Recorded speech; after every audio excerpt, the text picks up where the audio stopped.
So Myles, you really going to be a part of this kickoff rule? Am I going to be a part of it? Yeah. If need be. I'm in the meetings, so when my name is called, I'll be out there. What could you provide on that? Whatever we need. I'll return it. I'll go down there and smack something. It's whatever, if wherever they place me. Being in the meetings and seeing everything and you guys practicing it, like how much of an exciting play is this going to be now for fans that are going to watch? It's definitely going to be a game changer more often than not. Definitely more often than recent years. So everybody's going to be on their P's and Q's, and there are going to be some different strategies you see throughout the season with different teams, but it's going to be a lot more exciting, and fans are really going to get a kick out of it. So Myles, as the reigning NFL Defensive Player of the Year, we used to always ask you about your goals, and that was always one of them.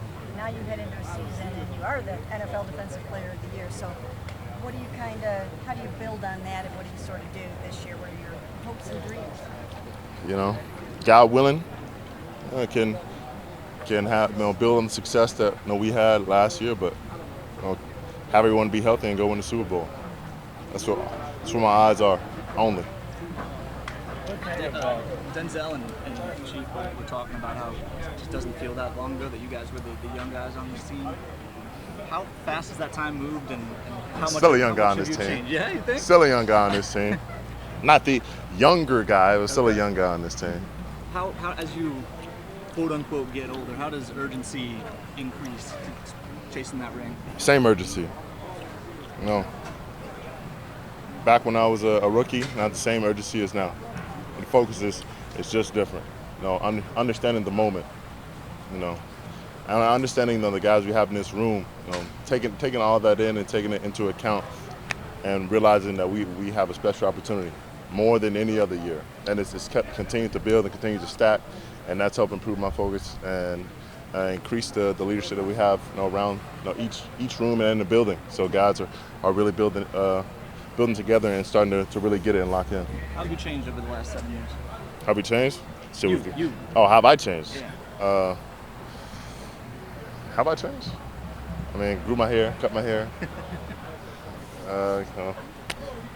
Got a wristband now. But really, it's just the mental aspect. I mean, physically, I always stay ready, so I don't have to get ready. I've definitely changed some things with my diet, and worked with different people, and have a team now around me to help improve myself physically. Try to withstand the rigors of the season and increase my endurance. But mentally, it's about always setting an example on and off the field, and that wasn't always my forte, especially vocally. And now I think that's helped become more part of the person that I am. And it took some leadership from other guys who have done it. Whether it was from this sport, this team, or from others where I could take inspiration from. They've really helped round me out as a person, as a player. The continuity you guys have in that room, from last year to this year, how much is that going to help? And how much, do you feel like, I know you're a big basketball guy. They talk about playing with a superstar, playing with a guy like Jordan or LeBron or something. It takes time to adjust to, playing with them. Do you feel like it's going to benefit each other, that they have that experience playing with you, and you have that experience playing with them? I mean, all love to those guys, and I'm not saying that any of them have this problem, but at least for me, I try to be as selfless as possible, have no ego, and go to guys and give my 2 cents, and also receive the information they're giving back to me. Their thoughts and their ideas and how they can improve, and how I can improve myself as a player. Everyone's different, and what they need to get better on and off the field. It's different for every single person. And though we have a lot of consistency, we have a couple of new guys, which we feel like can make some plays, and gonna help them, and try to develop them in this culture as much as we can. But I don't think there'll be any drop off, or them having to really catch in stride. I think a lot of the guys really get it and understand the kind of urgency that we're playing with and that we're practicing with, and we'll get along very quickly. And that consistency helps build a culture in which we've been wanting to build for a while now. But it also builds that hunger, because it's the same group of guys, mostly the same group of guys, and we all want it even worse than last year. considering all the energy that you guys have spent and everything you went through last year just to get back to the playoffs, only to have the wild card game go the way it went, how much does that stick and burn within you and the rest of your teammates? I mean, I can't say how much it sticks with them currently, but it's definitely at the forefront of my mind always. That's the last taste of football that we all had, and I plan to make that apparent to everyone and continue to keep it as motivation for myself. That we stepped out, we didn't get the job done.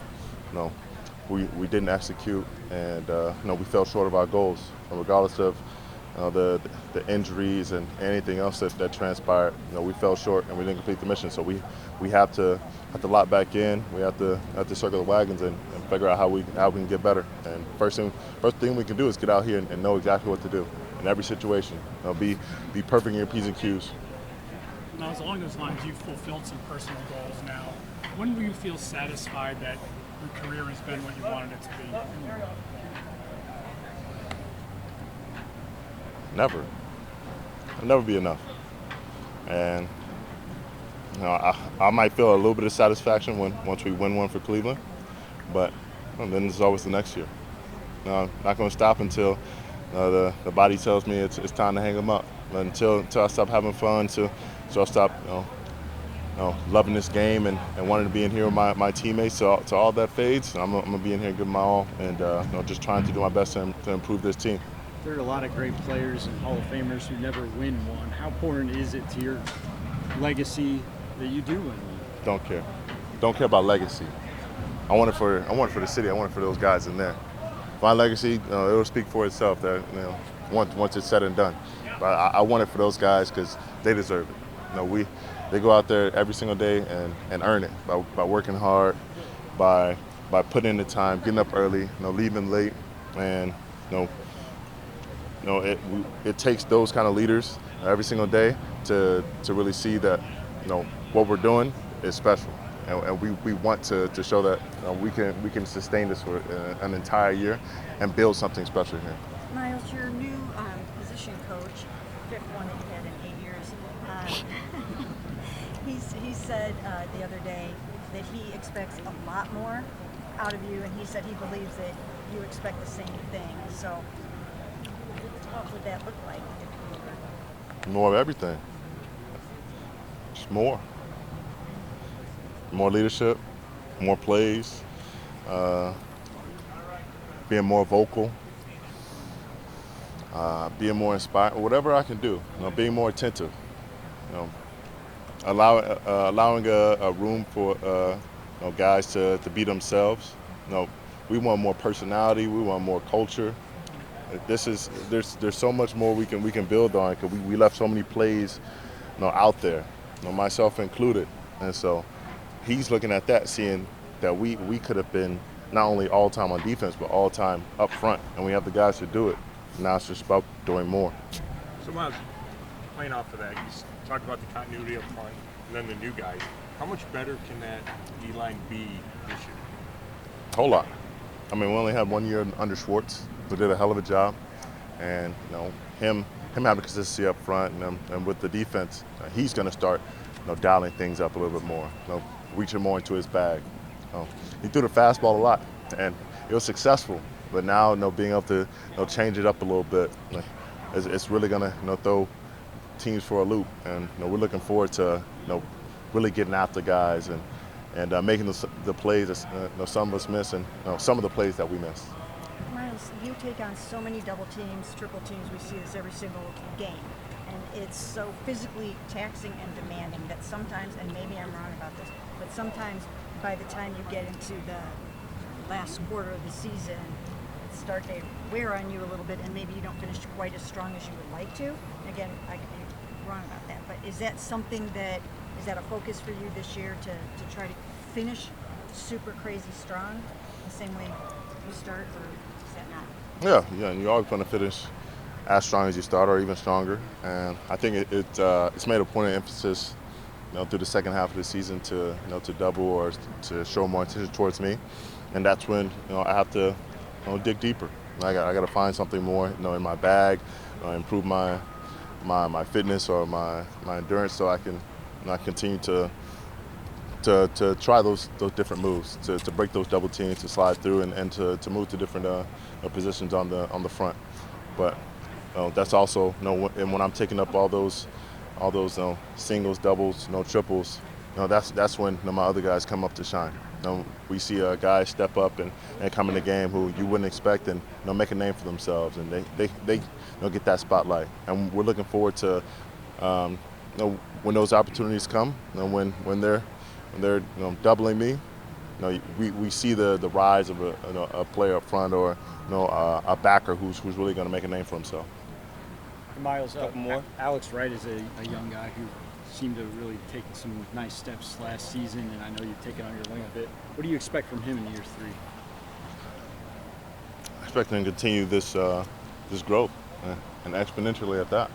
I want him to continue to take the things that he improved on last year and take it to another level. And I know he's been working on his weaknesses. He's wanted to add a couple more things to his toolkit, and he's asking the right questions. He's working hard, and he's physically in better shape than he ever has been. What are your thoughts on Mike Hall Jr. so far? I mean, he came in and he had some huge goals, the same way that you did as a rookie. He wants to be NFL Defensive Rookie of the Year, and just wondering what you think of his game so far in the addition of Mike. I think he's explosive, and I think he's very attentive. Seeing how he watches the game, and he's taking notes. Every time we're sitting down, he always has his notebook, but no matter where we're at, and he's already asking questions of what I'm thinking, and how I'm cornering, and what's my plan, and it's a good start. Already, asking, trying to get all those things down. I remember, Joe had to walk me through those things. In the preseason for me. What's my plan? How am I attacking this guy? What's different from him to the next guy? And I'm happy to play that Joe role. I guess I'm the older mentor at this point. Myles, you mentioned the legacy earlier. I don't know if you heard Jerry West, Mr. Logo, died this morning. Just your thoughts on that? I know you're a big basketball guy. I mean, less than a year ago, around this time, he was spoke to us at the Greenbrier, and loved this message. And definitely still had a lot of energy, still had a lot of life to give and wisdom. And so my condolences with the West family. I know he meant a lot. I know he meant a lot to our community out there. And it's a sad day for the NBA and the NBA family. And prayers out for them. If you remember that message he gave you guys specifically.